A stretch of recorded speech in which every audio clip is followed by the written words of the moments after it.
តាមពិតទៅការដាំដំណាំគឺយើងចង់បានផ្លែច្រើនណាបងប្អូនបាទហ្នឹងហើយយើងចង់បានផ្លែច្រើនបែបហ្នឹងបាទឃើញទេមានផ្លែតូចមានផ្លែធំបាទហ្នឹងហើយបាទហើយមើលផ្លែបាទច្រើនមែនតើបាទ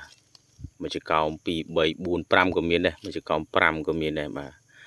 ហ្នឹងហើយប៉ុន្តែជាទូទៅគឺយើងអត់ចង់បានបែបហ្នឹងទេដោយសារអីដោយសារតែធម្មតារុក្ខជាតិវាមានការគេហៅថា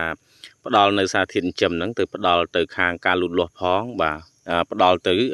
ផ្លែផងអញ្ចឹងកាលណាបើសិនជាយើងផ្ដោតទៅលើការផ្លែខ្លាំងពេកអញ្ចឹងធ្វើឲ្យដងដើមរបស់វានឹងអត់លូតលាស់ទេបងប្អូនបាទវារាងក្រិនហើយវាអត់លូតឡើងទៅលើបងប្អូនបាទហ្នឹងហើយអញ្ចឹងវាត្រូវការពារជាមួយនឹងផ្លែរបស់វាដើម្បីឲ្យវាមានធំធាត់អញ្ចឹងណាបាទអញ្ចឹងឲ្យធ្វើឲ្យដងដើមនេះគឺមិនលូតលាស់ប្រមាណដែរយើងខំប្រឹងនៅក្នុងការដាក់ជីដាក់អីវាទៅថែទាំវាច្រើនដែរប៉ុន្តែវាមិនសូវជាល្អទេស្លឹកហើយក៏វាមិនសូវធំប្រមាណដែរអញ្ចឹងណាបាទហ្នឹងហើយអញ្ចឹងក្រោយពីយើងមានខ្លះយើងទុកបែបនេះហើយមានខ្លះក៏យើងព្យាយាមតែងមេឃវាឲ្យបានខ្ពស់បាទឲ្យវាឡើងទៅលើខ្ពស់សិនបានយើងប្រឡែងវាឲ្យវាមានផ្លែអញ្ចឹងណាយើងអត់ទុកបែបនេះទេតាមពិតបែបនេះគឺខ្ញុំបានកាត់ច្រើនដែរទៅហើយបាទ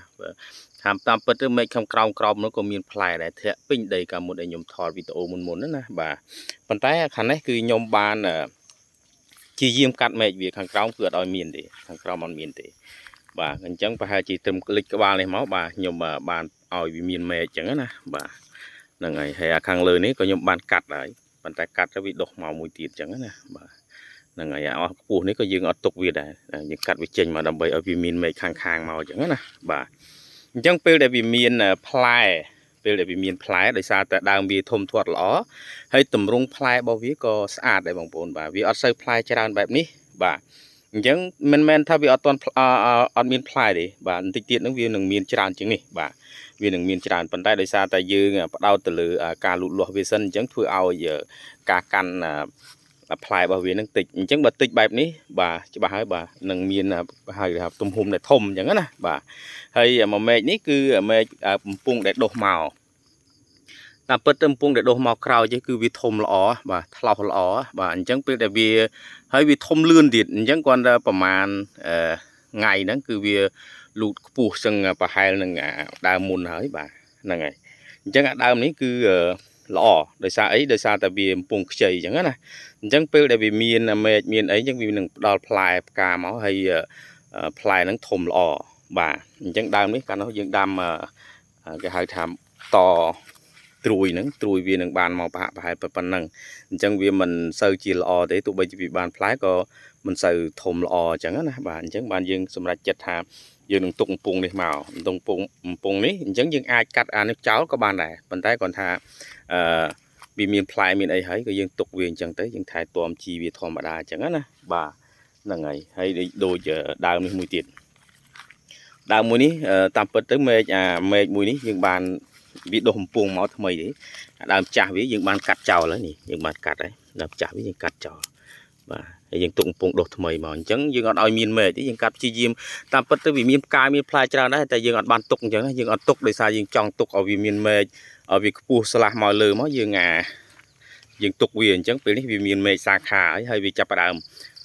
មានផ្លែមានអីក្តឹបមករៀងច្រើនដែរទៅហើយបាទប៉ុន្តែវាអត់ទាន់មានច្រើនដូចខាងនោះទេខាងនោះគឺវាមានច្រើនមែនតើហើយធ្វើឲ្យដងដើមវាហ្នឹងវាមិនលូតលាស់អញ្ចឹងណា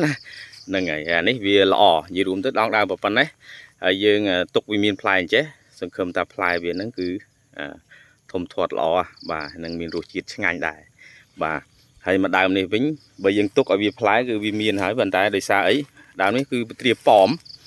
បាទប៉មវា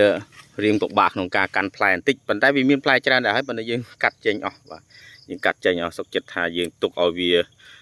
លូតលាស់សិនបាទនេះមានផ្លែដែរតែអត់សូវកាន់ទេបាទសម្រាប់ដែងពត្រាប៉មនេះស្លឹកធំប៉ុនបាទ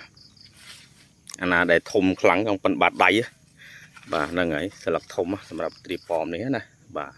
ហ្នឹងហើយប៉ុន្តែយើងតត្រួយនៅខាងក្រោយហ្នឹងវាមានផ្លែច្រើនដែរទៅហើយបាទប៉ុន្តែអានេះដើមមេធំទិញមកមុនដំបូងគេបាទប៉ុន្តែយើងកាត់ចោលឲ្យដើមប៉ុនមេជើងហើយបាទខ្ពស់ហ្នឹងហើយតិចទៀតយើងទទួលបានផលច្រើនហ្នឹងហើយ ចឹងជាទូទៅគឺបើសិនជាយើងបានព្យាយាមកុំឲ្យវាមានផ្លែល្អជាងបើសិនជាយើងទុកយកផ្លែបែបនេះគឺបានវាបានផ្លែប៉ុន្តែដើមវាអត់ធំអញ្ចឹងណាបាទដើមវាអត់ធំទៅមុខទេហ្នឹងហើយនៅក្រិនហ្នឹងហើយ